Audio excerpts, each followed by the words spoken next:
Hi guys मोर चेनेलले सकलोके स्वागतम जनाइছো। আজি মই বনাবলৈ লৈছো কলা কচুৰ ঠাৰিৰ ভাজি এখন। এই ভাজিখন খাই খুবেই ভাল লাগে। আপোনালোকে যদি বনাই এনেদৰে খোৱা নাই তেনেহলে এবাৰ বনাই খাই চাব। মাছ মাংসৰ সোৱাদতকৈ কোনো গুণেই কম নহয়।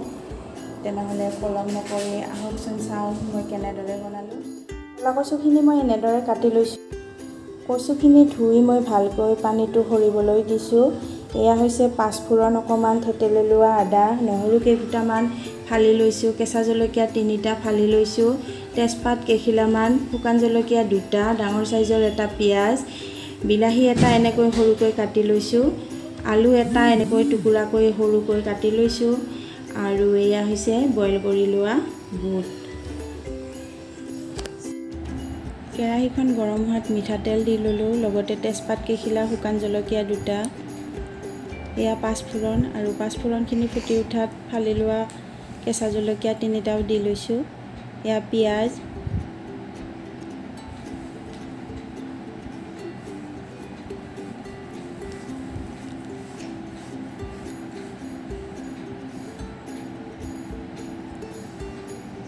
নহৰু কেইফুটাও দি দিলো।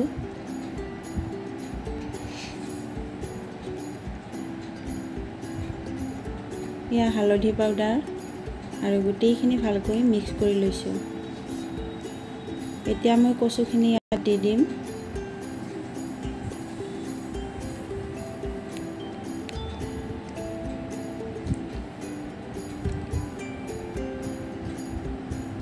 সোৱাদ অনুসৰি নিমখ দি লৈছো আৰু গোটেইখিনি ভালকৈ তল ওপৰকৈ লৰাই লৈছো।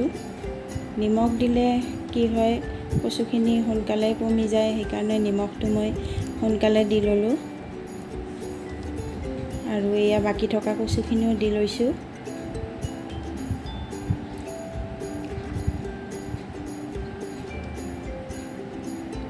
এতিয়া ঢাকনি লগাই সিজিবলৈ দিম।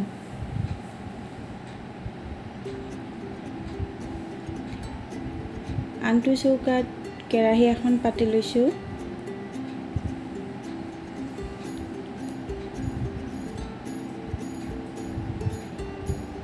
অকমান মিঠাতেল দি ললো।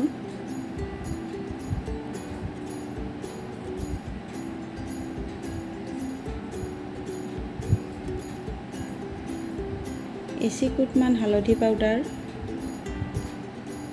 আৰু ইফালে মই কচুখিনিও মাজে মাজে এনেকৈ লৰাই থাকিম আৰু ঢাকনি লগাই পুনৰ সিজিবলৈ দিম।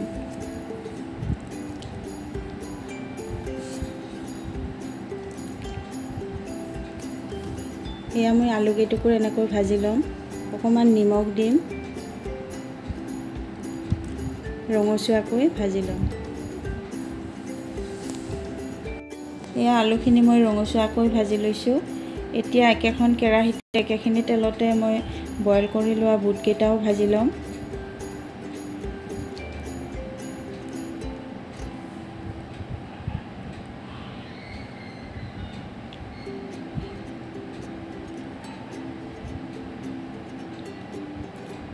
আৰু ইফালে কচু প্ৰায় গলিবলৈ আৰম্ভ কৰিছে।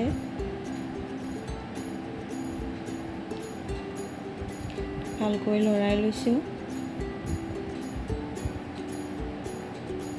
ইয়াত মই বেলেগ একো মছলা ব্যৱহাৰ কৰা নাই, খালি পাঁচফোৰণ দিছিলোঁ আৰু যেতিয়া ভাজিখন হৈ যাব তেতিয়া মই অকমান গৰম মছলা ব্যৱহাৰ কৰিম।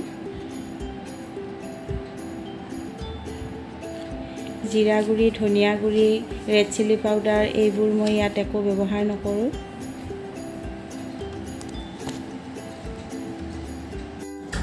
ঢাকনি লগাই কচুখিনি কিছু সময় ভজাৰ পিছত গলিবলৈ লোৱাত মই কাটি লোৱা বিলাহীটো, ভাজি লোৱা আলুখিনি আৰু ভাজি লোৱা বুটখিনি ইয়াত দি ললো।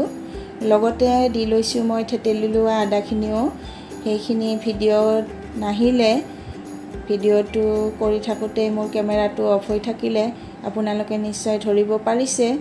কচুখিনি গলি যোৱাতহে মই সকলোবোৰ বস্তু দিছোঁ আৰু এনেকৈ ভালকৈ লৰাই লৈ পুনৰ ঢাকনি লগাই 5 মিনিট সিজিবলৈ দিম।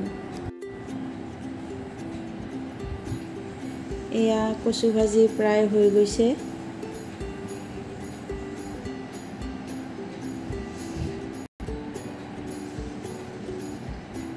এতিয়া মই চেক কৰি ল'ম আলু সিজিলে নে নাই। আলু সিজি গৈছে। এয়া গৰম মছলা পাউডাৰখিনি দি লৈছোঁ আৰু গোটেইখিনি ভালকৈ এনেকৈ মিক্স কৰি লৈ ঢাকনি নলগাকৈ অলপমান সময় ভাজি ল'ম। তাৰপিছত কচু ভাজি নমাই থ'ম গেছ অফ কৰি।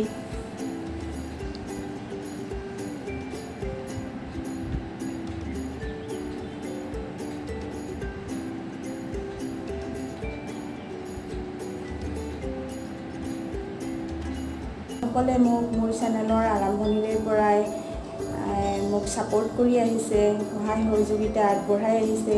তেওঁলোকৰ ধুনীয়া ধুনীয়া কমেণ্টবোৰে মোক আগলৈ কাম কৰি যাবলৈ সাহস দিছে। তেওঁলোকলৈ মই বহুত বহুত কৃতজ্ঞতা জ্ঞাপন কৰিলোঁ আৰু আগলৈও যাতে তেওঁলোকে মোক এনেদৰে ছাপোৰ্ট কৰি যায় তাৰে আশা ৰাখিলোঁ আৰু পুনৰবাৰ তেওঁলোকক মই ধন্যবাদ জ্ঞাপন কৰিলোঁ।